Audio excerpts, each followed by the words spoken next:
Boire de l'alcool, c'est plutôt commun.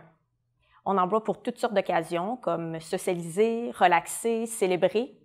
Mais la situation change soudainement pendant une grossesse, puisqu'il est recommandé de ne pas en boire, peu importe la circonstance. Fait intéressant, 89% des répondants à un sondage léger ASPQ de 2024 déclarent savoir que la consommation d'alcool présente un risque élevé tout au long de la grossesse. Toutefois, beaucoup moins de personnes en connaissent concrètement les conséquences. Pourtant, ça se résume très facilement. Le trouble du spectre de l'alcoolisation fœtale, ou TSAF. En tant que professionnel de la santé, sensibiliser votre clientèle peut être un défi. Cette formation vise à vous outiller pour augmenter l'impact de vos interventions sur le sujet. Plus particulièrement, la formation abordera le trouble du spectre de l'alcoolisation fœtale et ses manifestations, l'alcool en grossesse et les facteurs qui en influencent ses effets, le portrait actuel, les recommandations, les pistes d'intervention et les enjeux.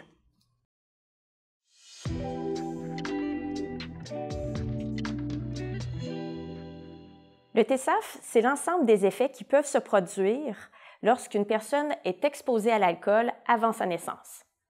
Le TSAF est entre autres responsable d'anomalies congénitales, c'est-à-dire des anomalies qui sont présentes dès la naissance de la personne. En fait, l'alcool est la première cause d'anomalies congénitales évitables. Pourtant, lorsqu'on parle de TSAF, on pense plus souvent aux traits caractéristiques faciaux. L'ouverture des yeux plus petite que la normale, l'absence de sillon entre le nez et la lèvre supérieure plus mince que la normale. Mais moins de 10% des personnes qui naissent avec un TSAF présentent ces caractéristiques. La plupart du temps, le TSAF est invisible. C'est l'une des raisons pour laquelle le nombre de personnes qui vivent avec un TSAF est sous-estimé. En fait, il est souvent difficile à diagnostiquer. Premièrement, il n'y a pas de clinique de dépistage spécialisée en TSAF au Québec comme il y en a ailleurs au Canada. Ensuite, les manifestations possibles sont très nombreuses et non spécifiques au TSAF. Il est donc souvent confondu avec d'autres diagnostics. Vous voyez ici une liste d'exemples de manifestations du TSAF. Plusieurs sont des malformations congénitales, comme au cœur, aux reins, au cerveau et à l'ossature. D'autres sont des troubles neurologiques du développement, comme des troubles de langage, d'attachement, de position et du déficit d'attention. La liste est longue. Le TSAF est associé à plus de 400 problèmes de santé physique et mentale. Ce qu'il faut surtout se rappeler, c'est que les effets sont imprévisibles, variables d'une personne à l'autre et durent toute la vie. Plus concrètement, les troubles neurologiques du développement peuvent entraîner des conséquences importantes chez la personne qui vit avec le TSAF. Par exemple, il peut être question de manque de jugement, d'immaturité et de placement en famille d'accueil. Un autre signe que les conséquences du TSAF sont importantes, on retrouve dans les centres jeunesse, les milieux carcéraux et dans les rues une proportion plus importante de personnes nées avec le TSAF que de la population générale. Toutes ces raisons démontrent que le TSAF n'est pas une condition simple et que ses conséquences peuvent être importantes autant pour la personne qui vit avec le TSAF que pour sa famille.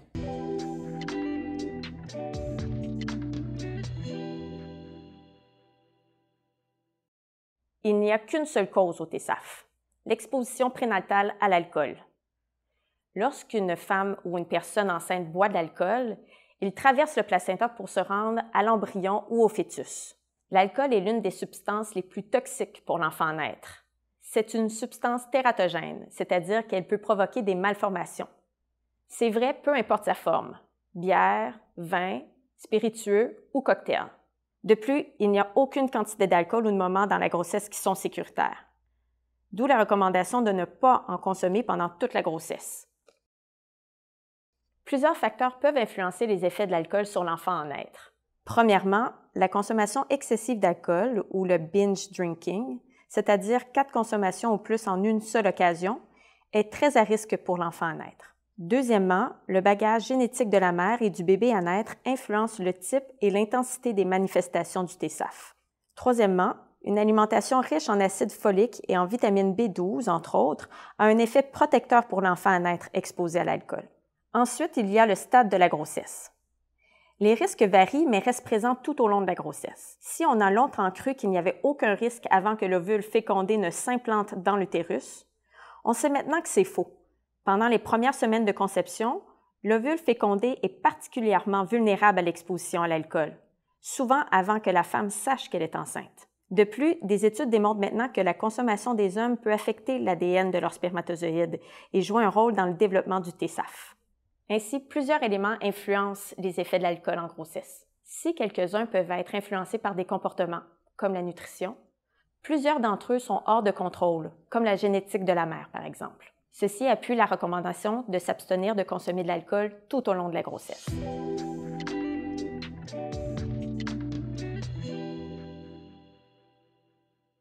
Au Canada, 2 à 3 % de la population vit avec le TSAF. Au Québec, impossible de le savoir puisqu'aucune donnée n'est compilée. De plus, peu de données récentes existent au Québec sur les habitudes de consommation en grossesse et les données sont très variables. Les dernières données rapportaient que, selon la seconde étude longitudinale du développement des enfants du Québec, 12 % des mères biologiques ont consommé de l'alcool en grossesse en 2020-2021. Bien sûr, le manque de données récentes nous empêche de brosser un portrait actuel de la situation au Québec. Toutefois, celles disponibles mettent en lumière l'écart important entre les habitudes de consommation des femmes enceintes du Québec et celles du reste du Canada. Selon l'Agence de la santé publique du Canada, pour la période 1993-2008, au Québec, environ 25 % des mères ont consommé de l'alcool pendant leur grossesse, alors que la moyenne canadienne est de 15 %. Ces pourcentages incluent les femmes enceintes qui ont consommé de l'alcool avant qu'elles ne découvrent leur grossesse. Selon l'enquête de 2005-2006 sur l'allaitement maternel au Québec, 34 % des femmes ont consommé de l'alcool durant leur grossesse. Ces pourcentages incluent aussi les femmes enceintes qui ont consommé de l'alcool avant qu'elles ne découvrent leur grossesse. Finalement, selon l'enquête canadienne sur l'expérience de maternité de 2006-2007, 21 % des femmes enceintes québécoises ont consommé de l'alcool alors qu'elles se savaient enceintes. Au Canada, cette proportion est de 10,5 %. L'alcool au Québec est omniprésent dans l'espace public. Son environnement socio-culturel en favorise également sa consommation. Cette normalisation de l'alcool est illustrée dans les résultats du sondage léger ASPQ de 2024. Une femme sur 3 s'est fait offrir de l'alcool pendant sa grossesse. Et 52 % des répondants déclarent ne pas modifier leur consommation d'alcool en présence d'une femme enceinte. Ces données font écho aux facteurs de risque associés à la consommation d'alcool en grossesse. L'absence de soutien de l'entourage et la pression sociale et médiatique rendent plus susceptible une femme de consommer de l'alcool pendant sa grossesse. Les facteurs de risque comprennent également le manque de connaissance des effets de l'alcool sur l'enfant à naître, la violence conjugale, les antécédents personnels de troubles de consommation et les proches qui consomment de façon excessive. On associe souvent les facteurs de risque précédents à une classe de la population socio-économiquement défavorisée. Mais dans le cas de l'alcool, hors grossesse, la consommation est plus élevée chez les femmes financièrement aisées et plus éduquées. 36,6 % d'entre elles consomment de l'alcool, contre 17,5 % chez celles qui ont un faible statut socio-économique. On doit donc discuter des habitudes de consommation avec tout le monde. À propos des conversations sur l'alcool pendant un suivi de grossesse, une femme sur 2 interrogée dans le cadre du sondage léger ASPQ 2024 a déclaré que le sujet n'a pas été abordé. Ce résultat corrobore celui obtenu par le Réseau canadien de recherche sur le TSAF. Un professionnel de la santé sur 2 a rapporté ne pas avoir discuté des risques de l'alcool durant la grossesse avec leurs patientes. Ces résultats illustrent le malaise rapporté par les professionnels à aborder le sujet avec leurs patientes. En fait, les professionnels évoquent plusieurs sources de malaise. La première concerne les patientes. Des professionnels de la santé craignent de les culpabiliser, les effrayer, les choquer ou les blesser. D'autres redoutent que leurs propos soient perçus intrusifs ou comme une accusation. Ces réactions pourraient briser le lien de confiance entre le professionnel et leur patiente. Une autre source de malaise concerne les professionnels eux-mêmes. Ils craignent ne pas savoir comment réagir aux réponses de leurs patientes. Que faire si elles dévoilent un trouble de consommation? Que faire si elles se fâchent? Cette crainte fait écho à la perception des professionnels de ne pas être compétents ou suffisamment formés pour aborder le sujet avec leurs patientes. Plus personnellement, chacun des professionnels de la santé a des croyances forgées par les normes sociales. D'une part, la consommation d'alcool des femmes, et plus particulièrement les troubles d'usage liés à l'alcool chez les femmes, est encore tabou. Des professionnels considèrent que leur clientèle ne correspond pas au profil de personnes qui peuvent avoir des habitudes de consommation contraires aux recommandations. Ou encore, ils doutent de recevoir des réponses sincères de la part de leurs patientes. D'autre part, aborder ce sujet est perçu par des professionnels comme une remise en question de l'autonomie des femmes et plus largement, une remise en question des normes sociales. Ce terrain miné rebute des professionnels à ouvrir cette discussion. Pourtant, les professionnels de la santé ont un rôle important à jouer dans la prévention et la sensibilisation de la population.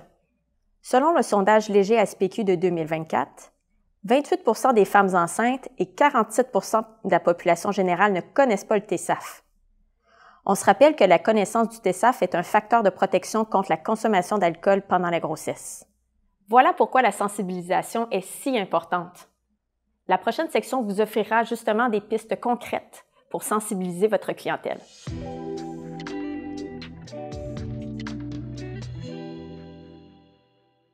Comme nous l'avons vu, 2 à 3 % de la population vit avec le TSAF et est directement liée à la consommation d'alcool pendant la grossesse.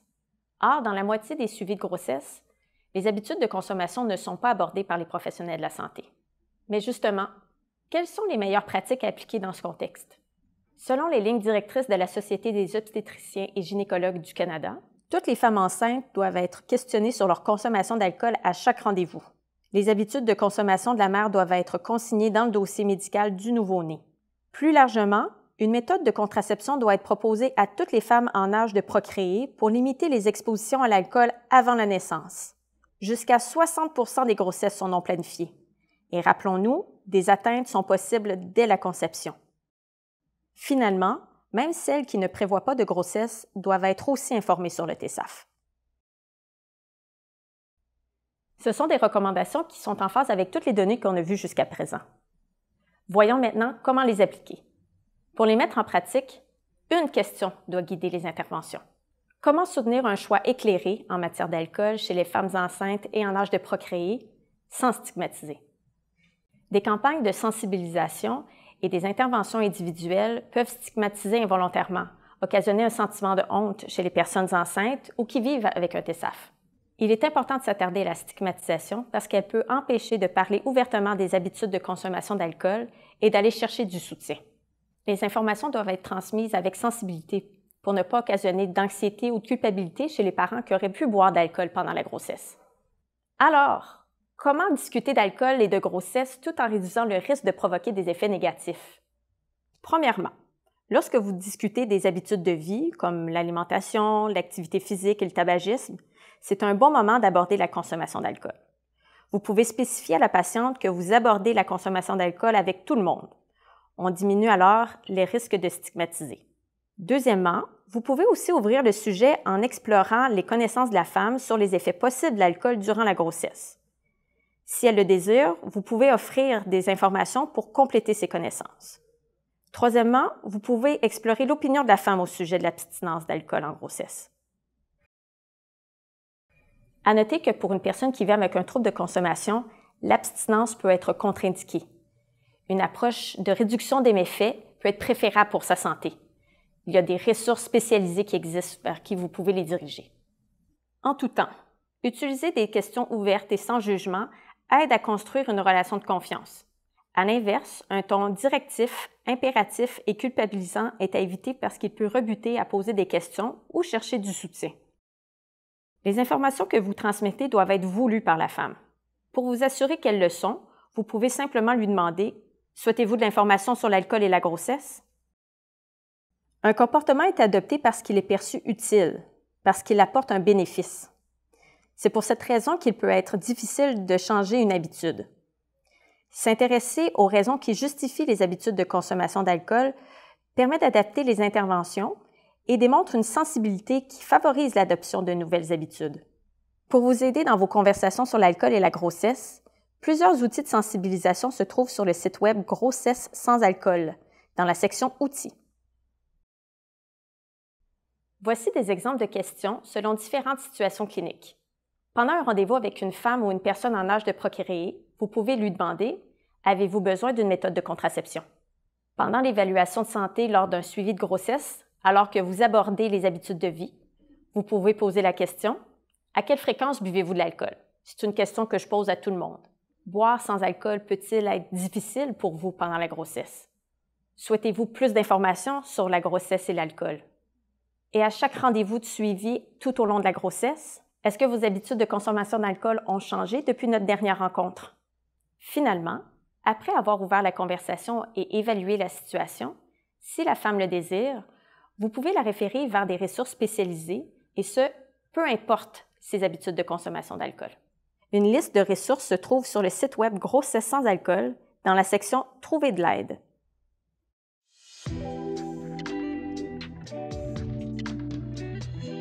En conclusion, retenons que moins de 10 % des personnes qui naissent avec le TSAF ont des signes visibles. Le TSAF est la plupart du temps invisible. Les manifestations du TSAF créent des impacts importants dans la vie des personnes qui en sont atteintes et leurs familles. Avec 2 à 3 % de la population qui vit avec le TSAF, beaucoup de gens en sont donc affectés. Il n'y a qu'une seule cause au TSAF, l'exposition prénatale à l'alcool. Aucune quantité d'alcool, de type ou de moment dans la grossesse ne sont sécuritaires. Au moins 12 % des personnes enceintes auraient consommé de l'alcool pendant la grossesse en 2020-2021. L'absence de soutien de l'entourage et la pression sociale et médiatique rendent plus susceptible une femme de consommer de l'alcool pendant la grossesse. D'ailleurs, au Québec, une femme sur 3 s'est fait offrir de l'alcool pendant sa grossesse. Des professionnels de la santé rapportent un malaise à discuter d'alcool avec les femmes. Cet inconfort explique entre autres que dans 50 % des suivis de grossesse, les habitudes de consommation d'alcool ne sont pas abordées. Les équipes de soins et d'intervention ont un rôle primordial à jouer dans la prévention du TSAF en sensibilisant leur clientèle. 28 % des femmes enceintes et 47 % de la population générale ne connaissent pas le TSAF. S'intéresser aux raisons qui justifient les habitudes de consommation d'alcool permet d'adapter les interventions et démontre une sensibilité qui favorise l'adoption de nouvelles habitudes. En utilisant des questions neutres et sans jugement, l'équipe de soins et d'intervention se protège de maladresse et d'un possible bris de confiance. Par exemple, « J'aimerais discuter de vos habitudes de vie comme l'alimentation ou vos habitudes de consommation d'alcool. J'aborde le sujet avec tout le monde. Ça vous va? Que savez-vous des effets de l'alcool pendant la grossesse? Est-ce que vous êtes intéressé à en savoir davantage? La recommandation est de boire sans alcool pendant la grossesse. Qu'en pensez-vous? Si vous le souhaitez, je peux vous donner des coordonnées de ressources qui peuvent vous épauler. Vous n'êtes pas la seule à avoir besoin d'aide. S'informer sur le TSAF, c'est l'une des façons de se sentir plus confortable pour en parler. Je vous invite d'ailleurs à poursuivre votre exploration en consultant la section « Soutenir » sur le site Grossesse sans alcool. Merci beaucoup.